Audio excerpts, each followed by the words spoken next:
Fast update में आपका स्वागत है। मैं पत्रकार नवीन इनामदार।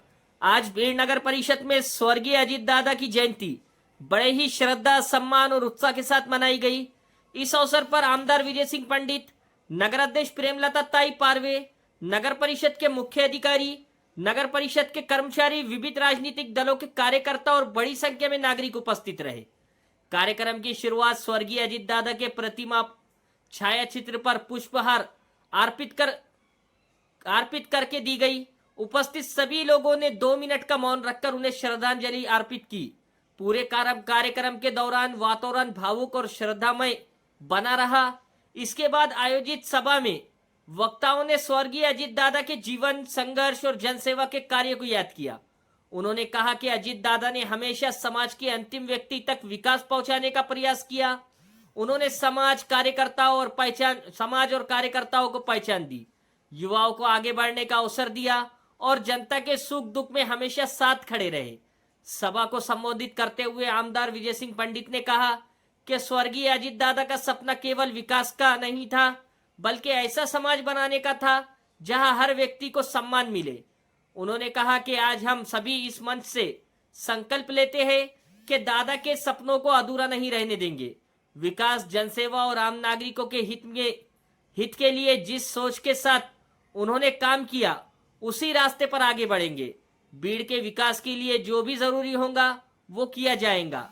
आमदार ने आगे कहा कि स्वर्गीय अजीत दादा का जीवन आने वाली पीढ़ियों के लिए प्रेरणा है और उनके विचारों को आगे बढ़ाना ही उनके प्रति सच्ची श्रद्धांजलि होगी। कार्यक्रम में नगर अध्यक्ष प्रेमलता ताई पारवे भी भावुक दिखाई दी। उन्होंने अपने संबोधन में कहा कि मेरे जैसी एक मामूली महिला को नगर अध्यक्ष बनने का अवसर स्वर्गीय अजीत दादा ने दिया। उन्होंने कभी ये नहीं देखा कि कोई बड़ा है या छोटा। उन्होंने हमेशा सामान्य कार्यकर्ताओं और महिलाओं पर भरोसा किया और उन्हें नेतृत्व करने का अवसर दिया। आज मैं जिस पद पर हूं उसमें उनका बहुत बड़ा योगदान है। मैं जीवन भर उनकी श्रेणी रहूंगी। उन्होंने कहा कि स्वर्गीय अजीत दादा ने महिलाओं को समाज और राजनीति में आगे लाने का काम किया और उनका ये योगदान हमेशा याद रखा जाएगा।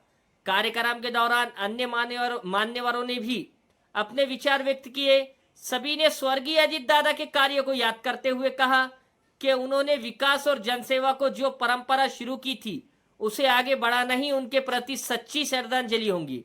कार्यक्रम के अंत में सभी उपस्थित लोगों ने स्वर्गीय अजीत दादा के आदर्शों पर चलने, जनता की सेवा करने और भीड़ के विकास के लिए मिलकर कार्य करने का संकल्प लिया। अब सवाल आपसे, क्या आपको लगता है कि समाज के लिए काम करने वाले नेताओं के विचारों और उनके कार्यों को नई पीढ़ी तक पहुंचाना जरूरी है? अपनी राय हमें कमेंट बॉक्स में जरूर बताएं। ऐसे ही भीड़ और महाराष्ट्र की हर बड़ी और सटीक खबर सबसे पहले देखने के लिए फास्ट अपडेट न्यूज चैनल को सब्सक्राइब करें, वीडियो को लाइक करें और अपने दोस्तों तक शेअर करना ना भूलें। धन्यवाद। हे अजून मला लई पटत नाही।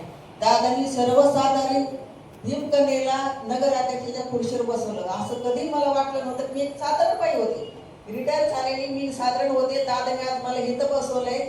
दादानीच मला इथं बसवलंय। दादा सारखं आज कुणी नाही, दादा सारखं होणार नाहीये। दादाचे जे स्वप्न होते, जे दादाचे काम होते, जे शब्द होते, ते प्रत्यक्षात कामातून जपणे हीच दादाला खरी अभिवादन, हीच त्यांना खरी श्रद्धांजली। धर्म, गट, तट या सगळ्या गोष्टी बाजूला ठेवून सर्व ही जी काही काउन्सिल आहे, 52 तुमचे त्या ठिकाणी नगरसेवक आणि 53व्या त्या आमच्या नगराध्यक्षा आणि बाकीचे सर्व स्वीकृत सदस्य, यांना सगळ्यांना त्या ठिकाणी विचारात घेऊन, बरोबर घेऊन नक्कीच आपण सगळे जण एक दादांचे जे काही बीडकरांना च्या बाबतीत जे काही स्वप्न होते ते पूर्ण करू, असा एक ठाम निर्णय, एक आज निश्चय आज दादांच्या या जयंतीच्या निमित्तानं आपण सगळे जण करू। मधल्या काळामध्ये आता आपल्यासाठी एक सुदैवानं त्या ठिकाणी दादा गेल्यानंतर सर्व बीड जिल्ह्याचेच काय तर महाराष्ट्राचे, विशेष करून ग्रामीण महाराष्ट्राचे एक लोकांनी धीर सोडला होता। कारण ग्रामीण महाराष्ट्रामध्ये दादा नंतर मला असं वाटत नाही की आता कुणी ग्रामीण महाराष्ट्रातील भौगोलिक सामाजिक सगळ्या परिस्थितींचा अभ्यास असणारा, लोकांचा अभ्यास असणारा एकमेव त्या ठिकाणी शेवटचा एक नेतृत्व, जे की चांद्यापासून बांध्यापर्यंत सर्व सखोल त्या ठिकाणी अभ्यास असणारं नेतृत्व गेलं.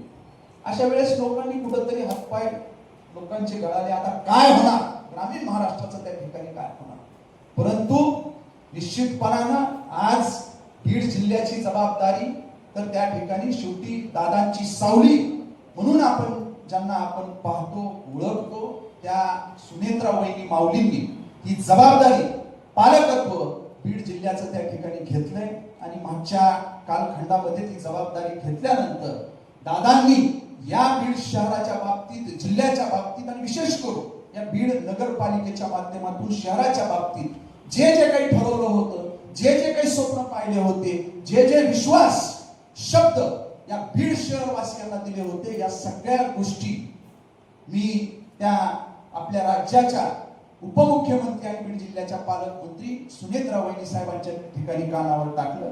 मधल्या काळात मागच्या आठवड्यात मुंबईला असताना तर राज्यसभेचे जे काही खासदार आहेत, राष्ट्रवादीचे युवा नेते पार्थदादा पवार आणि मी अर्धा घंटा त्या ठिकाणी बीडच्या बाबतीत चर्चा त्यांची माझी झाली. आणि त्यांनी मला बोलून घेतलं. मला तुम्हाला बोलायचं आहे. मी सुनेत्रा वहिनी साहेबांकडे त्या ठिकाणी गेलेलो असताना ते म्हणले त्यांना बोलल्यानंतर मला तुम्हाला वेगळं त्या ठिकाणी बोलायचं. आणि अर्धा घंटा त्यांनी मला स्वतःहून सांगितलं की आपल्याला बीड नगरपालिकेकडे लक्ष द्यावं लागेल. बीड जिल्हा हा बारामती नंतर, मी थोडी माहिती घेतली, थोडी शहानिशा केली, तर बीड जिल्हा हा बारामती नंतर राष्ट्रवादी काँग्रेस पार्टीच्या विचारधाराने त्या ठिकाणी शाहू फुले आंबेडकर मौलाना आझाद या विचारधारेने चालणारा एक पुरोगामी विचाराचा बीड जिल्हा म्हणून त्या ठिकाणी पाहिलं जातो. आणि इथं पहिल्यापासून त्या ठिकाणी पवार घराण्याचे विचार त्या ठिकाणी त्यांनी मांडलेले त्या ठिकाणी लोक या बीड जिल्ह्यामध्ये आहेत.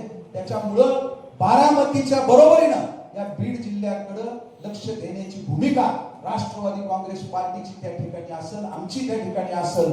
निश्चितपणानं या बीड जिल्ह्यामध्ये, बीड शहरामध्ये मी माझा संपर्क येणाऱ्या काळामध्ये नक्कीच वाढविल, असं स्वतःहून मला राज्यसभेचे खासदार पार्थदादा पवार यांनी सुद्धा ग्वाही दिली.